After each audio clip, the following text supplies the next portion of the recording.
दोस्तों, आपको पता है कि जिस तरह अभी एनटीपीसी सीबीटी 2 का एग्ज़ाम होने वाला है, उसको लेकर हम रुक्मणी का जो पब्लिकेशन है उसके तहत रेलवे एनटीपीसी स्टेज 2 का एक इन्होंने टेस्ट सीरीज शुरू किया है, जिसका सेट 1 आज हम लोग करेंगे।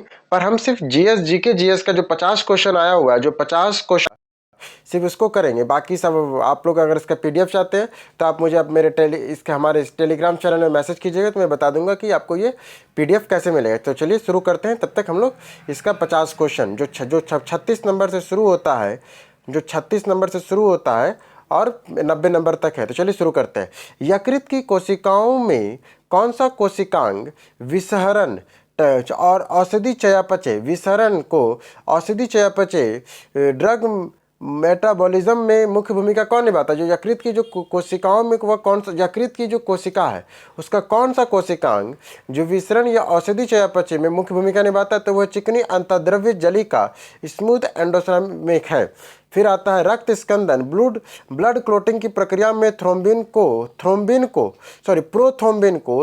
में परिवर्तित करने के लिए कौन सा एंजाइम कॉम्प्लेक्स आवश्यक होता है? तो वह है थ्रोम्बोप्लास्टिन। कौन सा आवश्यक है? तो वह है थ्रोम्बोप्लास्टिन आवश्यक है। फिर आता है आपका प्रकाश संश्लेषण के दौरान कार्बन डाइऑक्साइड का स्थिरीकरण फिक्सिलेशन केल्विन चक्र में प्रकाश संश्लेषण के दौरान कार्बन डाइऑक्साइड का स्थिरीकरण केल्विन चक्र में होता है। यह प्रक्रिया क्लोरोप्लास्ट के किस भाग में संपन्न होता है? तो स्ट्रोमा में। कहाँ पर संपन्न होता है? स्ट्रोमा में संपन्न होता है। इसके बाद 39 नंबर क्वेश्चन, हाल ही में बीएमडब्ल्यू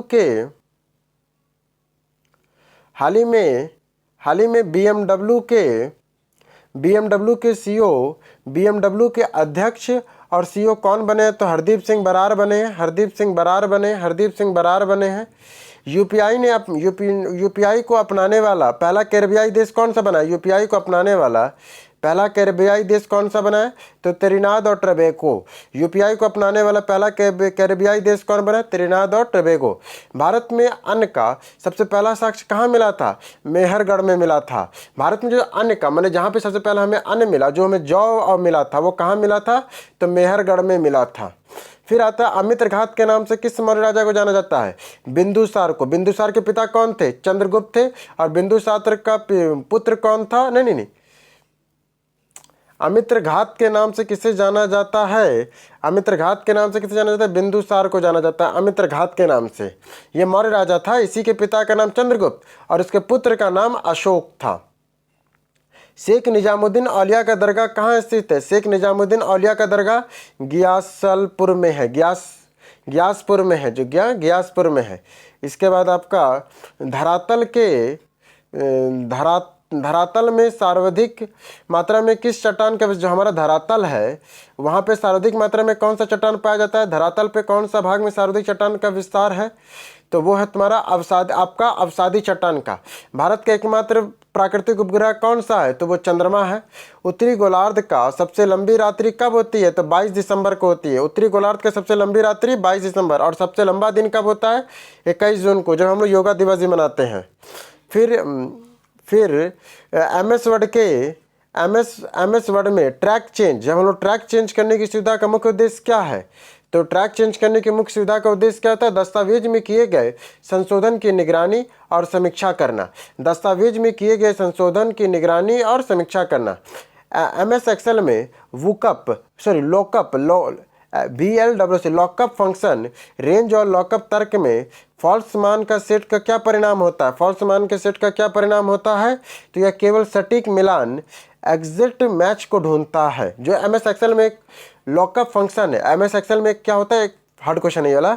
एमएस एक्सेल में एक लॉकअप एक फंक्शन है जो रेंज लॉकअप के तर्क में फॉल्स माने गलत के मान को सेट का परिणाम कब देगा? जब केवल सटीक मान का एग्जैक्ट मैच कर ढूंढने का बात करेगा।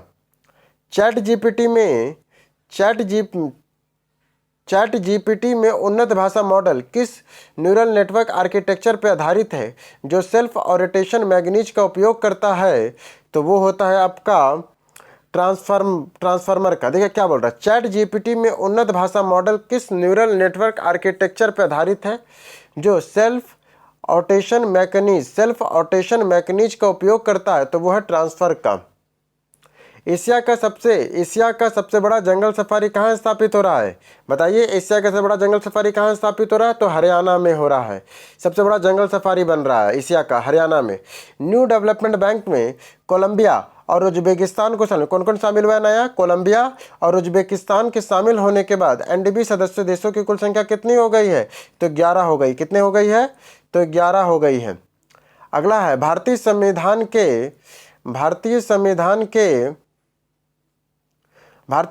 के अनुसार भारत एक धर्मनिरपेक्ष राज्य कैसे है? क्योंकि भारत का कोई धर्म ही नहीं है। भारतीय संविधान के 42वें संशोधन के द्वारा कौन सा शब्द नहीं जोड़ा गया था? कौन कौन शब्द जोड़ा गया था जो इंदिरा गांधी जोड़ी थी आपातकाल के समय? समाजवादी, पंथ निरपेक्ष, अखंडता। जबकि गणराज्य 1950 में ही जुड़ गया। 1900 मैंने जब संविधान बना था तभी ये जुड़ गया था, ये शुरू से संविधान में था गणराज्य। पर 42वें संविधान संशोधन 1976 के द्वारा समाजवादी, पंथ निरपेक्ष और अखंडता सबको जोड़ा गया था। आज़ादी के बाद भाषा के आधार पर बनने वाले राज्यों का पुनर्गठन कब हुआ था? माने आज़ादी के बाद भाषा के आधार पर भारत में राज्यों का पुनर्गठन किस वर्ष हुआ था? तो 1956 में हुआ था। भारत में गरीबी का निर्धारण किस विधि के द्वारा करते हैं? गरीबी का निर्धारण हम लोग किस विधि से करते हैं? गरीबी का निर्धारण हम लोग वह विधि से करते हैं। गरीबी का निर्धारण कैसे करते हैं? वह विधि से करते हैं। कृषि अर्थव्यवस्था किस क्षेत्र के अंतर्गत आता है? कृषि जो अर्थव्यवस्था है वो किस क्षेत्र के अंतर्गत आता है? तो वो प्राथमिक क्षेत्र के अंतर्गत आता है। विश्व की पहली मेलामिस्टिन टाइगर सफारी कहाँ खोली गई है? मेलामिस्टिन टाइगर सफारी कहाँ खोली गई है? मेलामिस्टिन टाइगर सफारी उड़ीसा में। मेलानिस्टिक टाइगर सफारी, विश्व की पहली मेलानिस्टिक टाइगर सफारी उड़ीसा में खोली गई है। उड़ीसा में खोली गई है। क्वांटम कंप्यूटर में क्वांटम सुपरपोजिशन की घटना से क्या तात्पर्य होता है? घटना से क्या तात्पर्य है? एक क्यूबाइट एक ही समय में 0 और 1 दोनों अवस्थाओं में मौजूद होने को हम लोग कहते हैं। क्वांटम कंप्यूटर में क्वांटम सुपरपोजिशन की घटना का क्या तात्पर्य है? एक क्यूबाइट एक ही समय में 0 और 1 दोनों जब होगा तो जो क्वांटम सुपरपोजिशन कहते हैं। इसके बाद 59 नंबर क्वेश्चन, निम्नलिखित में से किसी धन स्रोत की तीव्रता 100 गुना बढ़ा दिया जाए तो डेसिबल स्तर में कितना का वृद्धि होगा?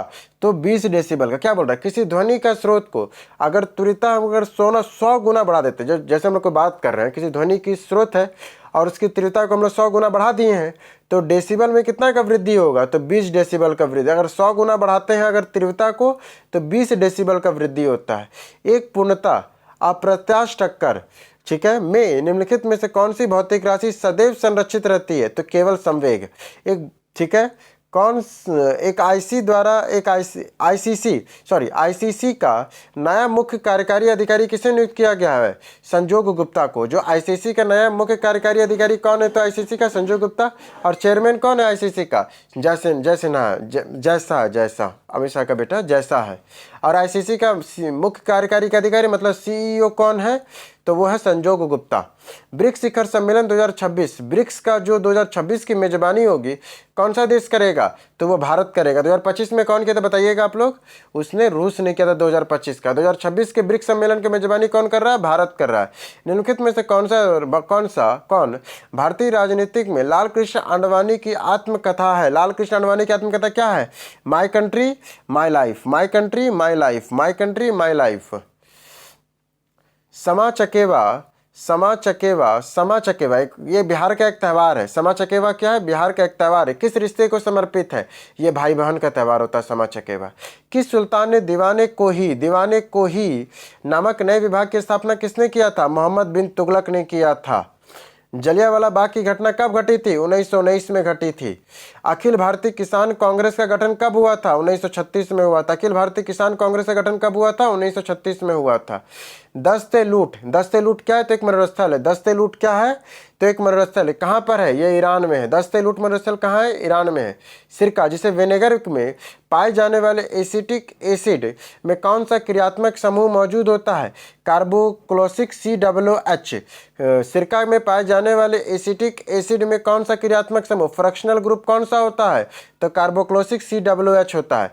पॉलीथीन का निर्माण एथिलीन अणुओं के श्रृंखलाबद्ध जुड़ाव में, जो पॉलीथीन है उसका निर्माण में एथिलीन के अणुओं का श्रृंखलाबद्ध शृंखलाबद्ध जुड़ाव की प्रक्रिया को क्या कहते हैं?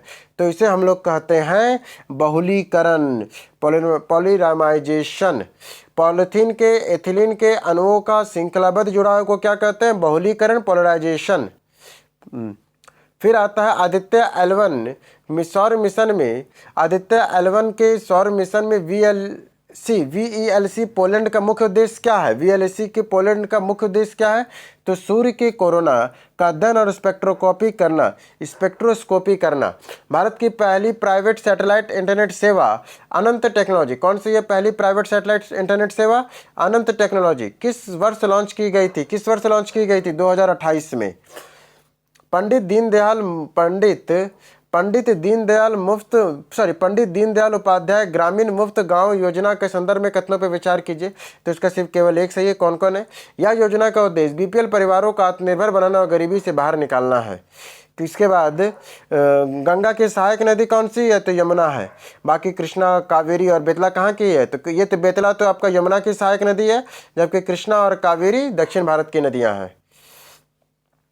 शिव समुद्रम जलप्रपात कहाँ पर है? तो ये कावेरी नदी पर। शिव समुद्रम जलप्रपात कहाँ पर है? कावेरी नदी पर है। शिव समुद्रम जलप्रपात कहाँ पर है? तो कावेरी नदी पर है। फिर आता है मध्यमंडल का मुख्यालय कहाँ है? मध्यमंडल बहुत फेवरेट है, सबको जाना चाहता है क्योंकि यहाँ पे बहुत वैकेंसी निकलता है। मध्य रेल मंडल का मुख्यालय कहाँ पर है? तो मुंबई CST में है। मुंबई CST।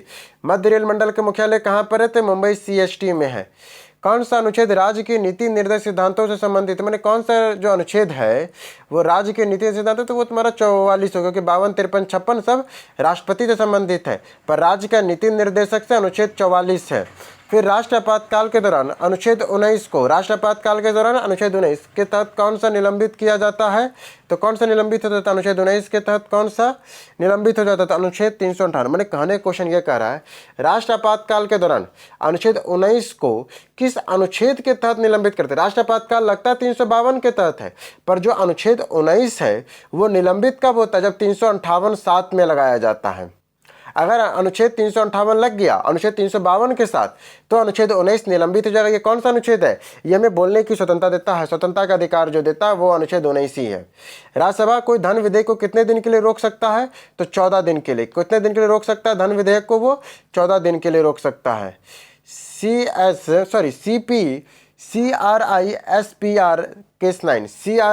CRISPR केस 9 तकनीक, जिसे हाल ही में चित्कर्ष का नोबेल पुरस्कार मिला, ये प्राथमिक जीन के रूप में जाना जाता है क्योंकि ये जीन एडिटिंग से संबंधित है। क्या करा ये देखिए, CRISPR केस 9 तकनीक, जिसे हाल ही में चित्कर्ष का नोबेल पुरस्कार मिला, इसका प्राथमिक अनुप्रयोग क्या है? तो जीन एडिटिंग करना। जीन का अगर एडिटिंग के संबंधित इसको, ये मैंने जीन एडिटिंग का ये तकनीक है, इसके लिए नोबेल पुरस्कार मिला था हाल ही में।